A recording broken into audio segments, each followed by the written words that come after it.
Hey, first of all, I'd like to thank everyone for being here today for this very important news conference that we're going to have regarding housing in the City of Elmira.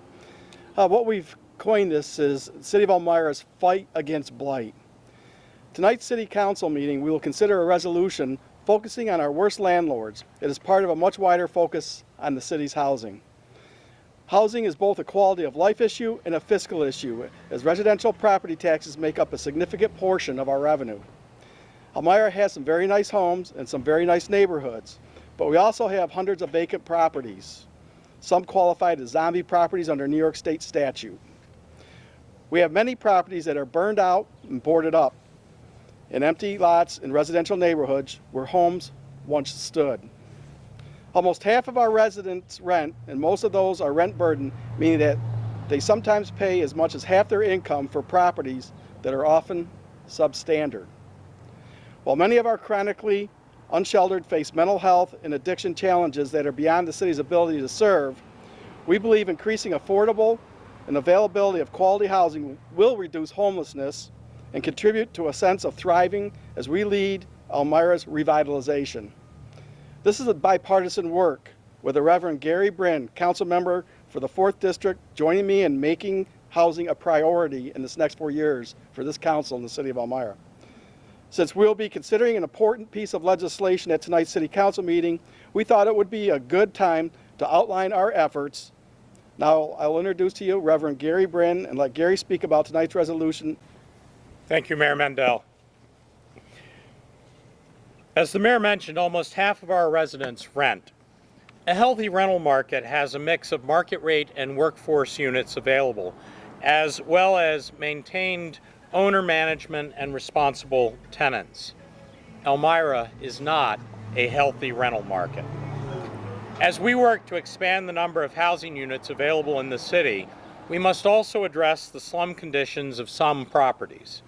A small subset of landlords and property management companies exploit the tight market, failing to maintain properties, refusing to register them, or to make them available for inspection, and sometimes operating illegal boarding houses. While landlords can request references and check credit scores, prospective tenants may know little about the landlord or property management company. Tonight's legislation will mark one small step in correcting that particular imbalance. The City of Elmira will be publishing a monthly list of rental properties that are unregistered, that have refused inspection, or that have open code violations that have not been addressed in a timely manner. That list will include information on ownership and property management, possibly including the names and address of participants in limited liability corporations. This will include a special section listing owners and property management companies that, through their negligence, cause tenants to lose their homes. We know that some landlords and property managers create unsafe conditions to force out problem tenants. Don't do it. We are happy to work with landlords to address problem tenancy. If you contribute to homelessness, you will remain on this worst of the worst list for a year.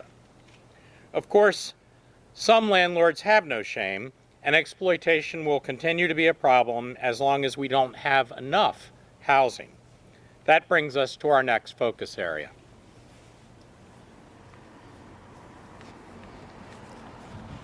Elmira has hundreds of empty homes. A small number of these belong to individuals that are receiving long-term care.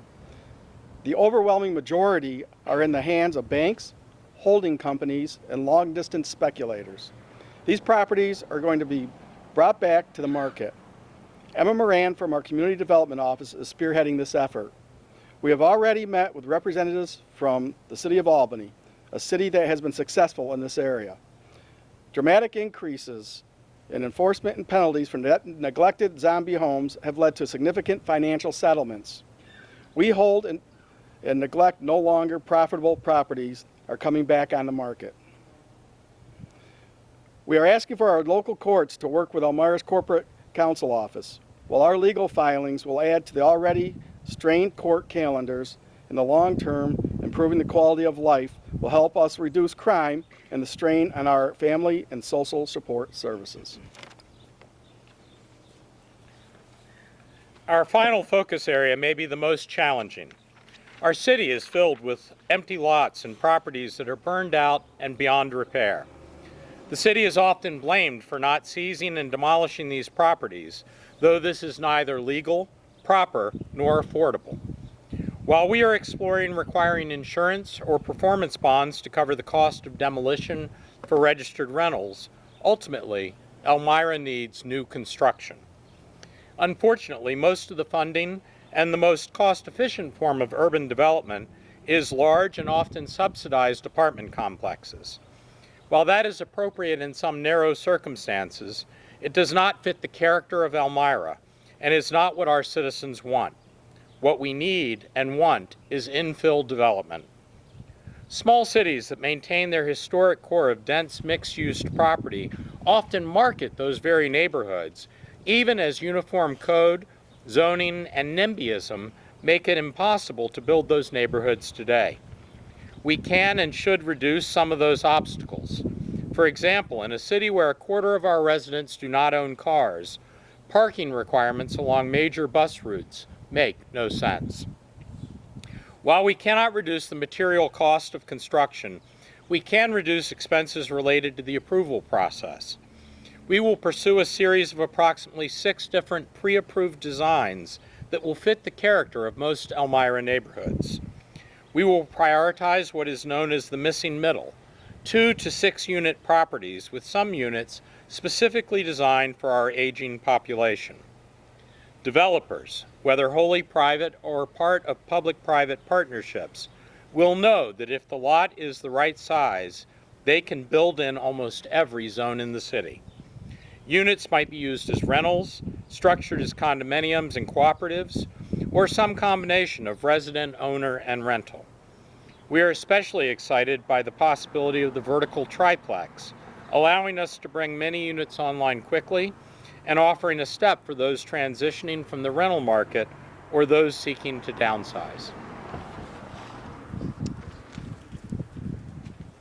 In closing, our housing challenges are different from those on the West Coast or even those downstate. We ask our colleagues in our county and state legislature to give us the tools we need, especially flexibility around assessment and tax incentives for both restoration and new development. Let us find Elmira's solutions to Elmira's problems. Gary and I are grateful for the other members of the City Council and for our fine city staff.